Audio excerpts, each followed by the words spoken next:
বন্ধুরা, ডেটটি মনে রাখবেন 15ই মে। যদি আপনার এই সমস্ত ব্যাংক অ্যাকাউন্টে অ্যাকাউন্ট থেকে থাকে, যেমন state bank, Punjab national bank, HDFC bank অথবা যেকোনো সরকারি বা বেসরকারি ব্যাংক অ্যাকাউন্টে আপনার যদি অ্যাকাউন্ট থেকে থাকে, তাহলে কিন্তু এই ভিডিওটি আপনাদের জন্য অত্যন্ত গুরুত্বপূর্ণ।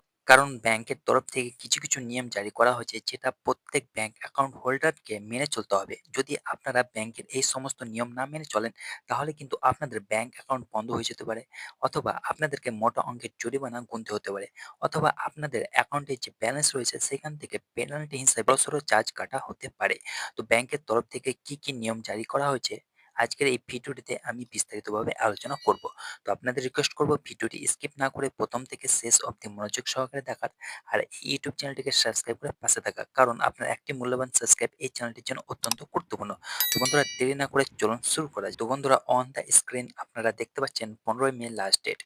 এই কাজগুলি না করলে বন্ধ হবে আপনার ব্যাংক অ্যাকাউন্ট। তো কি আপডেট রয়েছে চলুন দেখে নেই। আপনার ব্যাংক অ্যাকাউন্ট কি নিরাপদ রয়েছে? আধার, প্যান লিংক করেছেন তো? সময় মতো কেওয়াইসি আপডেট করেছেন? যদি না করে থাকেন, তাহলে এখনই সতর্ক হন। কারণ 15 মে 2025-এর মধ্যে গুরুত্বপূর্ণ এই ব্যাংকিং কাজগুলি শেষ করতে না পারলে আপনাকে মোটা অঙ্কের জরিমানা গুনতে হবে। হ্যাঁ, এমনকি ব্যাংক আপনার অ্যাকাউন্ট বন্ধ করে দিতে পারে। তারপর হচ্ছে, আর এই মুহূর্তে দেশের ব্যাংকিং পরিষেবায় একাধিক পরিবর্তন আনা হচ্ছে, যার মধ্যে প্যান এবং আধার লিঙ্ক, কেওয়াইসি আপডেট, ন্যূনতম ব্যালেন্সের নিয়ম বদল, নিষ্ক্রিয় অ্যাকাউন্ট চালুর প্রক্রিয়া সবকিছু থাকছে।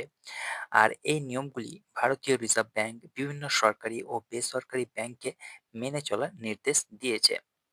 তারপর হচ্ছে যে কোন নিয়মে বদল আসছে।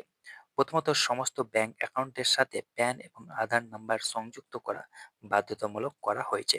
তাই যদি আপনি এখনো পর্যন্ত লিঙ্ক না করে থাকেন, তাহলে ব্যাংক অ্যাকাউন্টের লেনদেন বন্ধ হয়ে যেতে পারে, আর সেই সঙ্গে আর্থিক জরিমানার মুখে পড়ার আশঙ্কাও রয়েছে। তারপর হচ্ছে দ্বিতীয়ত, কেওয়াইসি আপডেট এবার বাধ্যতামূলক করা হয়েছে। যেমন আপনার নাম, ঠিকানা, ফোন নম্বর, ইমেল আইডি এবং আয়ের প্রমাণপত্র এবার ব্যাংকের কাছে জমা দেওয়া অত্যন্ত জরুরি। বিশেষ করে সমস্ত অ্যাকাউন্টে অনেকদিন ধরে লেনদেন হয়নি, সেগুলোর ক্ষেত্রে কেওয়াইসি আপডেট জরুরি। তারপর হচ্ছে যে ব্যাংকের সেভিংস অ্যাকাউন্টগুলোতে এবার ন্যূনতম ব্যালেন্স রাখার নতুন নিয়ম জারি করেছে রিজার্ভ ব্যাংক। কোন অ্যাকাউন্টে কত টাকা রাখতে হবে তা ব্যাংক ভেদে আলাদা হলেও এটি না করলে মান্থলি চার্জ কাটা হবে। অর্থাৎ যদি আপনার সেভিংস ব্যাংক অ্যাকাউন্ট থেকে থাকে, তাহলে কিন্তু আপনাকে আপনার ব্যাংক অ্যাকাউন্টে মিনিমাম ব্যালেন্স রাখতে হবে।